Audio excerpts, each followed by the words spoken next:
Zakon o sjemenju u Hrvatskoj. Što se trenutno događa s ovim zakonom i što je do sada sve uspjela napraviti inicijativa Sjeme naše ljudsko pravo, otkrit ću vam u ovom videu. Moje ime je Silvija Kolar-Fodor, ja sam uz Sunčanu Pešak i Roberta Hadžića jedna od pokretačica ove inicijative i od kraja prošle 2020. godine, pa eto sve do sada je već i sredina 7. mjeseca, radimo i lobiramo izmjene zakona o sjemenju koji je upravo u proceduri u Hrvatskoj. Prva verzija zakona o sjemenju i ono radi čega smo zapravo i pokrenuli cijelu ovu inicijativu je bila ta da je taj tekst zakona ugrožavao ljudsko pravo na sjeme. Inicijativa je tijekom ove godine provela brojne javne akcije, kampanju, predavanja, razmjene i podjelu sjemenja, a sve s ciljem dizanja svijesti o tome da je sjeme naše ljudsko pravo. Proveli smo i zagovarački projekt Sjeme naše ljudsko pravo, u sklopu kojeg smo organizirali i u okruglom stolu gdje smo okupili sve bitne dionike.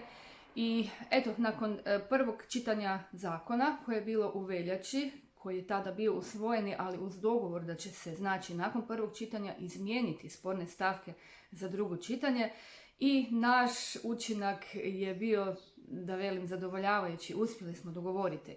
Pa tako već sada dobili smo nacrt te verzije za drugo čitanje, prvi nacrt, u kojemu je pravo na sjeme priznato.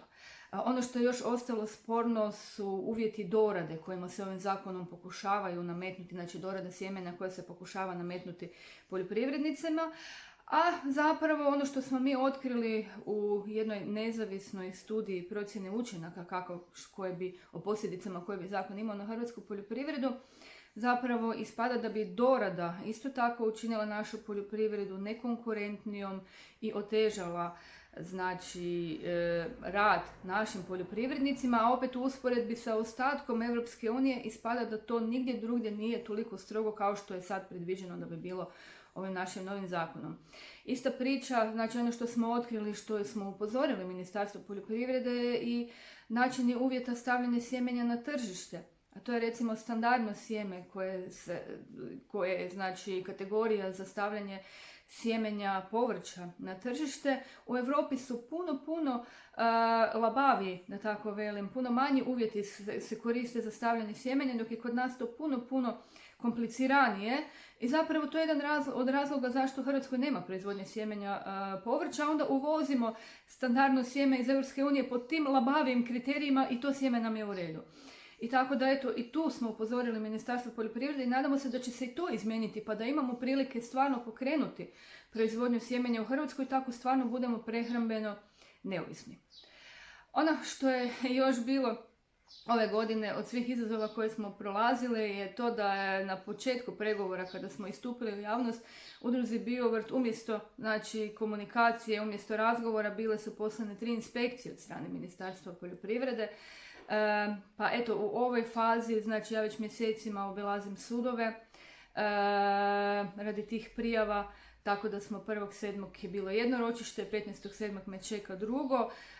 Javit ću vam uskoro koji će biti rezultat svih tih sudova i zapravo što će biti u svemu tome. S druge strane, do pomaka je došlo nakon svega toga, ostvarili smo komunikaciju, održali smo zadnji sastanak 12.5. gdje smo predali ministrici tu našu studiju procjene učinaka, gdje smo predali naše prijedloge, izmjene zakona. Ministrica obećala da će sve to pregledati, da će i sa njihove strane biti napravljena jedna kompletna, isto tako studija procjene učinaka, da će vidjeti što će njihovi rezultati donijeti o troškovima dorade i to je ono što ćemo i kasnije na kraju pregovarati. Isto tako se nadam da će i ova bioraznolikost koja je prepoznata u drugoj verziji zakona i ostati do finalne verzije, tako da mogu reći da je ipak sve to skupa donijelo rezultata. Želim vam zahvaliti svima koji ste podržali ovu inicijativu, koji ste nas na bilo koji način podržali. Pokrenuli smo početkom ove godine peticiju koju je potpisalo preko 30.000 građanki Republike Hrvatske. Hvala vam. Hvala vam svima koji ste se prijavili za volontiranje, svima koji ste nam pomogli u cijeloj ovoj priči, dali doprinos. Moje velike isprike svima kojima se nismo do kraja stigli javiti, bio ogroman interes za volontiranje. Mi smo imali jako ambiciozan plan napraviti mnoštvo timova koji bi zapravo svaki imali određenu funkciju u toj cijeloj javnoj kampanji, međutim nismo uspjeli realizirati sve.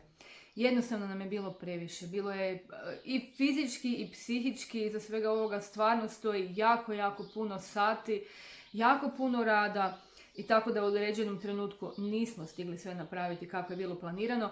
Ako će biti potrebe, opet ćemo objaviti natječaj, javiti se ljudima sa svim onim stvarima koje nismo uspjeli realizirati. Isto tako hvala vam svima koji ste donirali ovu inicijativu.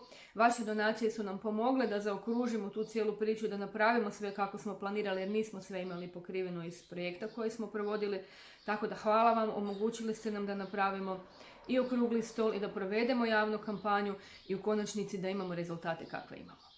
Eto, to je to. Čekamo sada sljedeći sastanak u Ministarstvu poljoprivrede. Čekamo novu verziju, završnu verziju da dogovorimo sve što će biti u ovom zakonu.